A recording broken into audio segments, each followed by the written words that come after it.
Les saludo, mis amados hermanos, mis amados amigos. Yo soy el pastor Benigno y otra vez con ustedes para compartirles la palabra del Señor, la reflexión bíblica. Y en esta oportunidad para concentrarme en un personaje coyuntural muy importante, el jefe de familia, el más, es el Padre. A pesar de la coyuntura en que estamos viviendo, es menester recordar a este personaje muy importante, como es el Padre. El libro de Proverbios tiene máximas para la vida,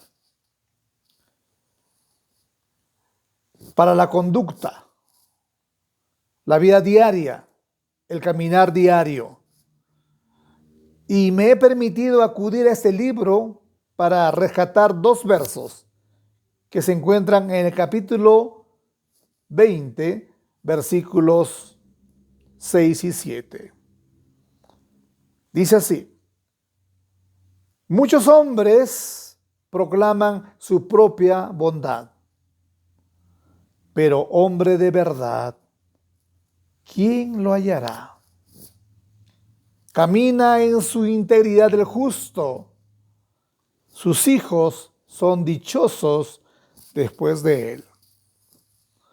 Muchos hombres proclaman su propia bondad. Esta frase es muy peculiar hoy en día, pero también es peligrosa. Alabarse a sí mismo, concentrarse en sus virtudes personales, puede llevar al hombre a envanecerse. Por ello la pregunta retórica del proverbista es: pero hombre de verdad, ¿quién lo hallará? Enseguida se responde el mismo autor: camina en su integridad el justo, sus hijos son dichosos después de él. Recordamos cada tercer domingo de cada año el Día del Padre. Y hoy quiero concentrarme en aquel padre de quien sus hijos están dichosos. Se trata del Padre justo. El término justo en el hebreo es sadik, que significa recto, justo.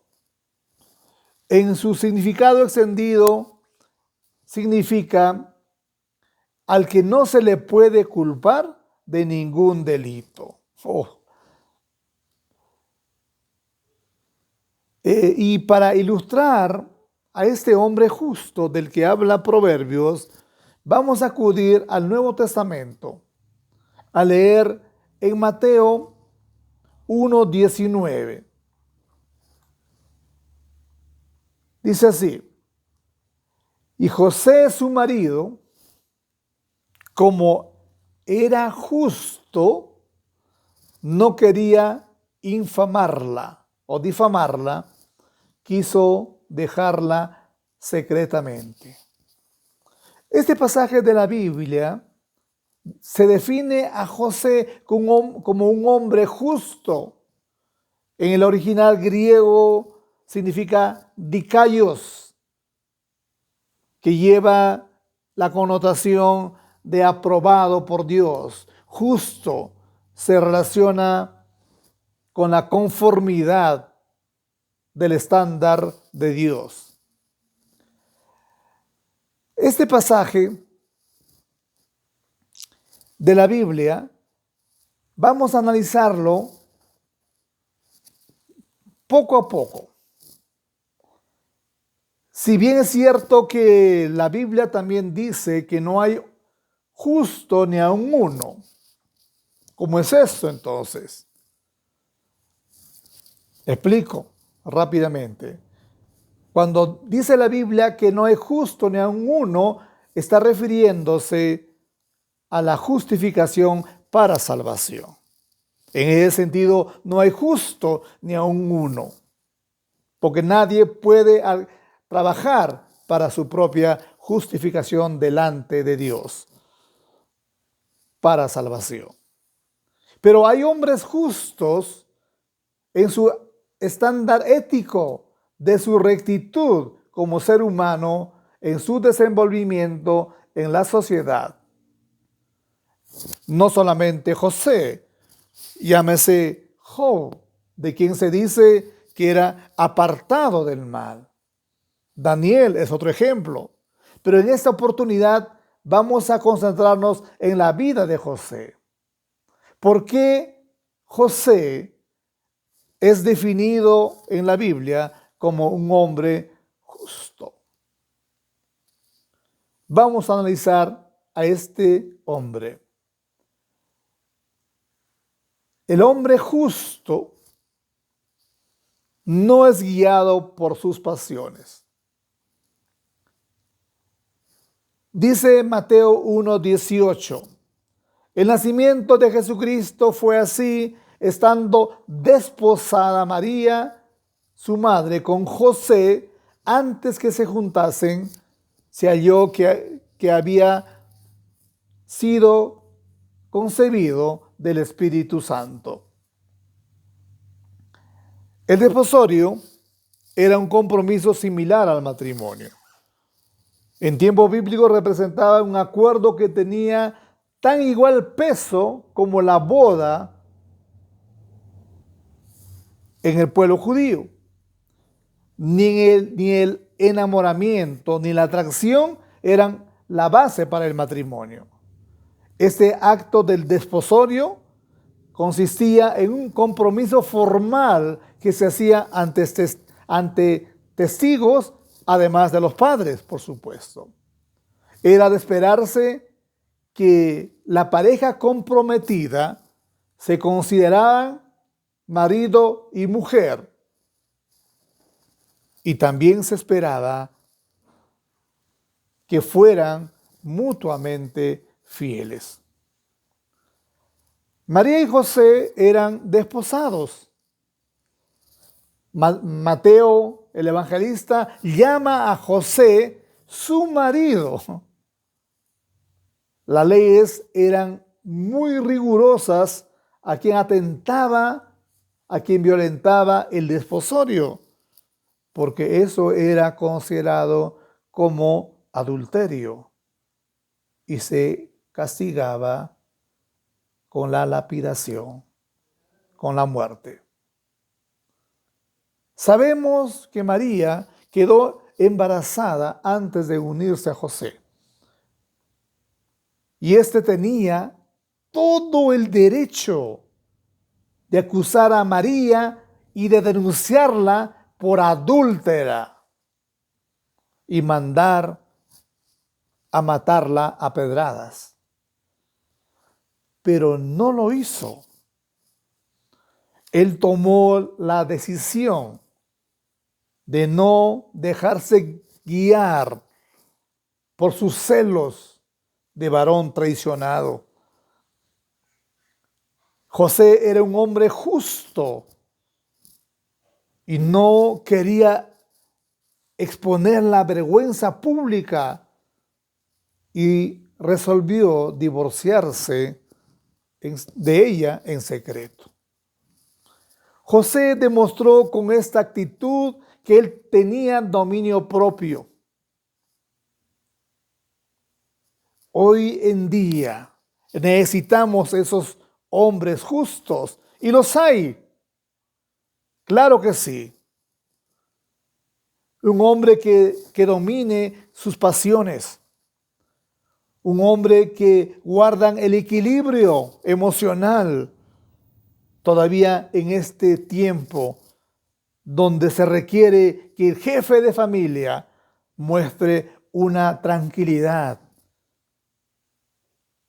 José era el hombre que ponía paz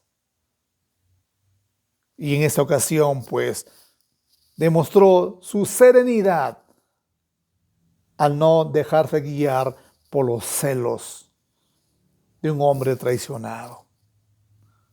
En segundo lugar, el varón justo está sometido a la voluntad de Dios. Dice Mateo 1:20, he aquí un ángel del Señor le apareció en sueños y le dijo, José, hijo de David, no temas recibir a María tu mujer, porque lo que en ella es engendrado del Espíritu Santo es. El varón justo, y José lo era, se somete a la voluntad de Dios. Es decir, anda en el camino de la obediencia, no protesta, no cuestiona cuando Dios es el que ordena. El escritor Mateo dice elocuentemente, hizo conforme el ángel del Señor le había mandado y recibió a su mujer, es decir, a María. José obedeció y contrajo matrimonio con María y respetó su virginidad hasta que la criatura nació. José se comportó no solamente como un hombre íntegro al ser obediente y mostrar su carácter de humildad y de mansedumbre, a someterse a la voluntad de su Señor, sino que tuvo control de su vida sexual. Pero no la conoció, dice la Biblia, hasta que dio a luz a su hijo primogénito y le puso por nombre Jesús. Este varón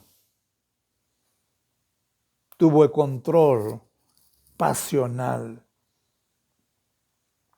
La voluntad de Dios es siempre lo mejor y el hombre justo lo sabe. Seamos varones justos que viven sometidos a la voluntad de Dios, hombres, esposos, padres. Lo más seguro es caminar en la voluntad de Dios. En tercer lugar, el varón justo es un esposo abnegado. Dice la Biblia en Lucas 2:4 al 7. Y José subió de Galilea, de la ciudad de Nazaret a Judea, a la ciudad de David, que se llama Belén, por cuanto era de la casa y familia de David, para ser empadronada con María, su mujer, desposada con él, la cual estaba encinta. Y aconteció que estando ellos allí se cumplieron los días de su alumbramiento, y dio a luz a su hijo primogénito, y lo envolvió en pañales, y lo acostó en un pesebre, porque no había lugar para ellos en el mesón. José vivía en Nazaret, y tenía que bajar a Judea junto a María, su mujer, por orden del emperador Augusto César, que cada ciudadano se empadrone en su lugar de nacimiento. José y su esposa habían nacido en Belén. De Nazaret a Belén, dista 120 kilómetros. Y no había pues movilidad. Tenían que caminar. María se encontraba gestando de Jesús. Estaba en meses mayores. En esa caminata de varios días, ellos se demoraron más de la cuenta. porque José caminaba a ritmo de una mujer embarazada.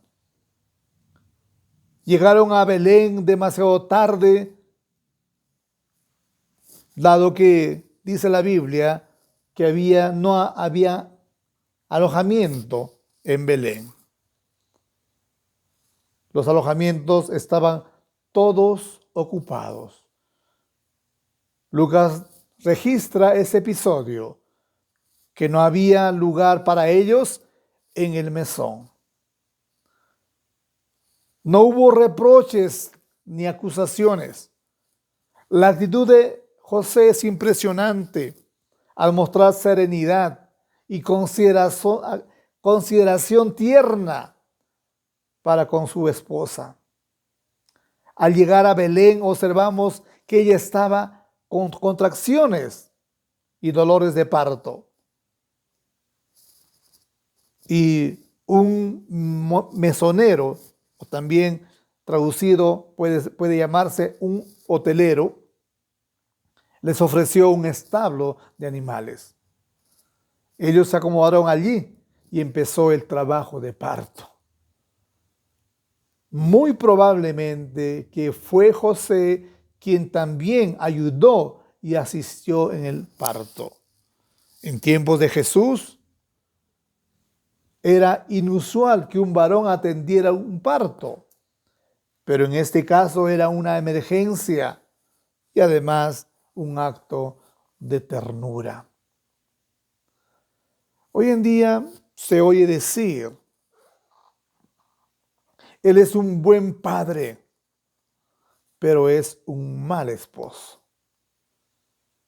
En la Biblia no veo la posibilidad que exista ese dualismo, ese concepto. Primero hay que ser un buen esposo y la consecuencia luego es ser un buen padre. Porque primero hay que tener la esposa, es obvio,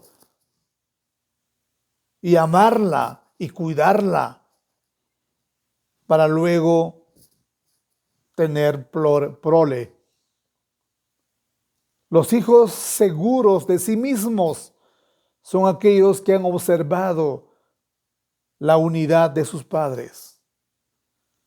Porque si tú amas a su madre, los hijos se entusiasman y andan seguros, y eso les da estabilidad y seguridad, porque no temen el maltrato y la amenaza del divorcio. No escuchan gritos para con su mamá. La Biblia tiene ese orden. Dice Colosenses 3:19, maridos, amad a vuestras mujeres y no seáis ásperos con ellas, no sean toscos con ellas. Y recién puede decir, padres, no exasperéis a vuestros hijos para que no se desalienten. Entonces, primero debemos ser buenos esposos para que la consecuencia inmediata sea ser un buen padre. A mis hijos les emociona cuando yo hago caricias tiernas a su mamá. Porque ellos saben que yo expreso mi amor para con ella. Respeto, consideración. Y la consideración y respeto se muestra con actos de servicio. Hermano amado, usted sea buen padre. Y para ser ese padre, tiene que ser un buen esposo. En cuarto lugar, el varón justo es un padre responsable. Me pregunto, o nos preguntamos, ¿quién se encargó de la formación de Jesús? Jesús no tuvo una formación del cielo, pues. Él era tan humano como nosotros. Lucas nos relata que de niño Jesús crecía y se fortalecía y se llenaba de sabiduría y la gracia de Dios estaba sobre él. Eso está escrito en Lucas 2:40. Jesús necesitó un padre, un buen padre, un padre justo. Y José fue elegido por Dios para ello. Ya desde niño en Jesús notamos un crecimiento saludable. En ese proceso de formación de parte de José, Lucas relata un episodio en la adolescencia de Jesús. Dice Lucas 2, 41 y 42, iban sus padres, José y María, todos los años a Jerusalén en la fiesta de la Pascua. Y cuando tuvo 12 años, Jesús fue llevado por primera vez al templo de Jerusalén. A propósito, a los 12 años un niño judío se convertía en hijo de la ley. Y Jesús ya debía asistir al templo de Jerusalén, ya la sinagoga de Nazaret le era insuficiente. José era un varón justo y también era un varón que vivía su fe piadosamente. Lleva a Jesús a tener una experiencia espiritual de un buen judío y de esa manera transmitirle su confianza en Yahvé. Si bien es cierto que la fe no se transmite por los genes, pero debemos proveer los insumos necesarios y eso es lo que José hizo. Llevó a Jesús a experimentar la espiritualidad que consistía en ir al templo, porque allí estaban los mejores rabinos de toda Palestina. Todo padre desea que su hijo crezca con valores y principios, aunque él no los tenga. La responsabilidad paterna es dar a los hijos el valor del temor a Dios. Sinceramente, no importa si no puedes dejarle una herencia. Si logras inculcar en tu hijo el temor a Dios, has hecho lo necesario y lo más importante. Si puedes dejarle otra cosa más, amén, bienvenido sea. Pero lo más importante, es crucial hacerle entender al niño, llevarle a la experiencia que conozca a Dios. José y su esposa llevaron a Jesús a Jerusalén con el propósito que él aprenda más de Dios. El rol del padre que cumplió José jugó un papel importante para que Jesús creciera en un ambiente donde el propósito de Dios para su vida fuera claro. Un buen padre provee ese insumo, ese ejemplo para su hijo. Finalmente, para ir concluyendo, la vida de José se muestra estimulante para el varón justo. Y tal varón tiene características muy puntuales. No es guiado por sus pasiones.